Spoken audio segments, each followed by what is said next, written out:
चुमा में पखंड रहती हो,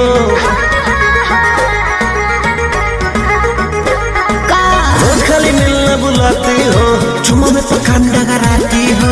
असली चीज दिखा के दुरही से न कोई भूखा हो ना हो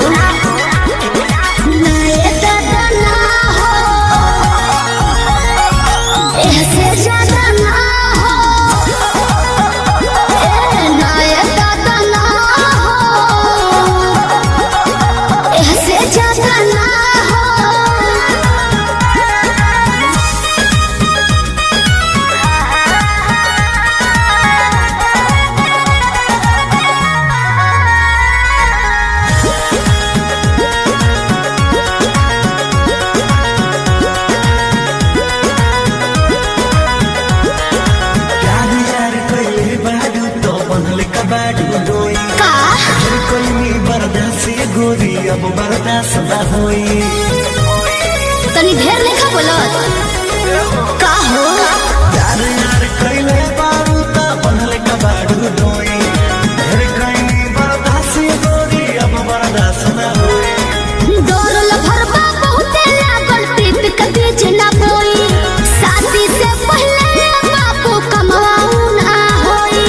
कवना बात के चिंता बड़वे खुल के खूबे खाओ जाए हो।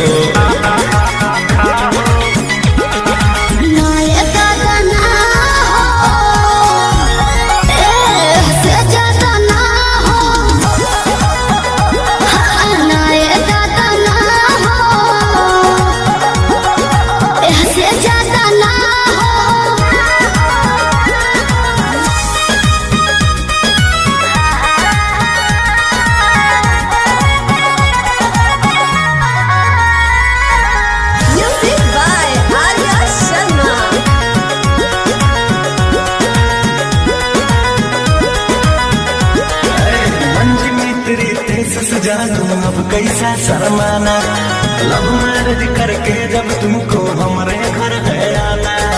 अपन को तेरे घर नहीं आना है, समझा?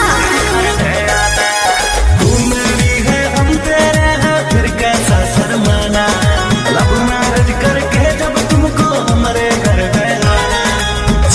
चिकन बात में राजा हम ना तहरा करब, जब से नूर डलबो तो हम तोहरा के न माना करे।